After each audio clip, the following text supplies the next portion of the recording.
Go. Chapter 12.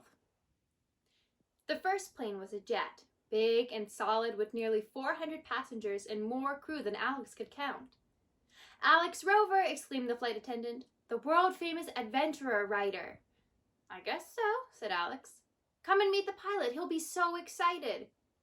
"You," Alex told herself, "are a weak-kneed, spineless jellyfish." "Pardon?" "I'd love to," said Alex, and followed her into the cockpit. "Alex Rover," said the pilot, blushing red as a spotlight. "I always wondered, would you like to fly the plane?" "No, thanks." "Not exciting enough for you." And he showed her interesting things about the jet's instrument panel and engines. All Alex could think about was what a very long way down the ground was. Then the ground turned to ocean, and that didn't make her feel happier at all.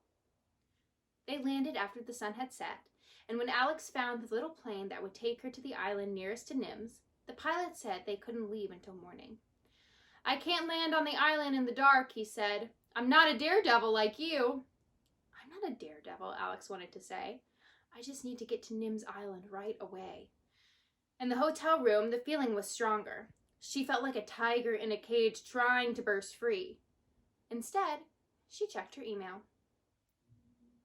"Dear Alex, I can't believe you're really coming.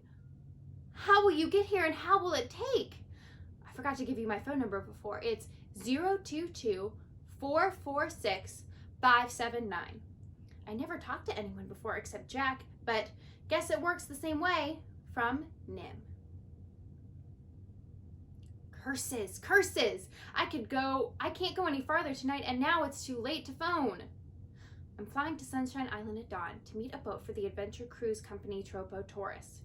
They've been as friendly as the salesman with the stick car to sell, and have offered to take me right to your island, though I haven't told them yet where it is. Nim, it's been so much fun writing to you. No matter what happens, I'm glad I tried to come and meet you. See you tomorrow. Love, Alex." Nim woke up when it was still dark, excited as Christmas. She switched on the lamp and checked the email. Alex hit the alarm clock, and it went on ringing. She reached for her phone. "There's the bad guys," a voice shouted. "Whew," said Alex. "What?" And then she realized. "The Tropo Tourists? They chased the whale when my mother died. Now they want to bring people to stare at us and bother the animals, and Jack hates them. You can't bring them here." "No," said Alex. "I think we need to fix them once and for all." "How?" "I've got 4 hours. I'll think of something." The strangest thing, Nim thought when she hung up, was that it hadn't felt strange talking to Alex. By the time the sun was properly up, Alex had showered, dressed, and eaten a hotel breakfast and was waiting at the airport. But she still hadn't thought of how to get to Nims Island and kept it secret from the Tropo tourists.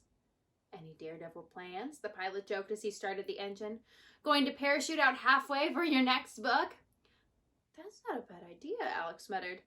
"I could be more scared jumping out of a plane than staying in." The pilot went as pale as Alex's knuckles. "But there's no land between here and where we're going." Alex studied the map and decided he was right. Nims Island was far too away for a detour in this little plane. Besides, she had to meet the Tropo tourists, the real bad guys, the reason Nim didn't have a mother. If Alex didn't turn up, they might go on looking for Nims Island. This time, they might find it. Alex's fear disappeared as suddenly and completely as if it had fallen out of the plane without a parachute. Instead, she was angry. For the first time, she knew exactly how her hero felt when he was fighting the bad guys. "And," she muttered, "I'm going to win." The pilot was still worried that she was going to jump out the window. "We're nearly there," he said. "The airport's just passing the sailing school. You can see the little boats now." Alex stared out and tried not to notice that her stomach was diving faster than the plane. "That's interesting," she thought. "I can feel angry and sick at the same time." "Do they give lessons?" she asked, because if she was talking, she mightn't throw up. "Give lessons? Sell boats? Is your next book about sailing?" "Partly," said Alex. She couldn't talk very well because a sneaky little fear had crept back, and she was holding her breath to hold on to the plane till it landed. 2 hours later, she was wetter than she had ever been, and knew more than she'd ever wanted to about the small sailboats flipping upside down and how it feels to be the person flipping off them. But she also knew how to get back on and push the boat right side up and how to pull the sails and steer. And she was the owner of a small blue sailboat. Not bad for a beginner, the sail school owner said, pocketing her money. But don't go too far from the shore. Alex tried to smile. Funny, the woman continued. You've got the same name as the adventurer writer, but I don't reckon he'd need sailing lessons. Neither do I now, Alex told herself. I'm ready to go. And she tried to believe it. She loaded her suitcase into the little boat and sailed out of the sail school cove, around the corner to the pink and purple Tropotaurus ship. Ahoy there, she shouted, jumping off the wharf and standing up as tall and brave as she could. The captain came running down the gangplank. You're Alex Rover? But you're... What a delightful surprise. Are you going to write a book about us? Asked one of the crew. Maybe, said Alex. We'll have to make a good impression, the captain said, smiling and trying to stuck his stomach in behind his Tropo shirt. I'm sure you will, said Alex. Do you mind if I bring my little boat? You're here, the captain shouted at two of the crew. Hoist this boat up on deck. Now, he went on, rubbing his hands excitedly, can you tell us where the island is? Alex pointed to a spot on the chart a little east of Nim's Island. We'd love to hear more about it, the captain said, and started the motor. The crew gathered around as Alex began. Alex was a storyteller. She spent her life telling stories on paper, and she made people laugh and cry and hold their breath, but she had never told a story as important as this. She spoke quietly, and the crew huddled nearer, caught in the net of her words. Long, long ago, when the world was young, a volcano began to grow, deep under the sea.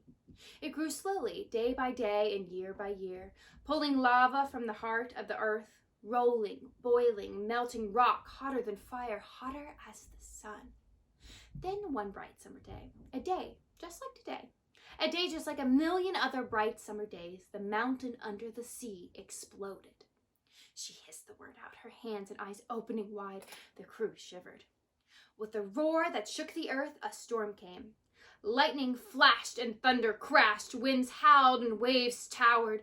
From the heart of the volcano, melting rock and boiling lava poured up and out higher and higher. And when it had finished and the boiling rock had cooled to the stone, the tiny underwater mountain had become a full-grown island with its head poking out from the sea. Now, some islands, Alex went on to the Tropotaurus, sat silent and still around her, become peaceful once they've been born from the sea. But this island didn't. This island stayed hot and angry.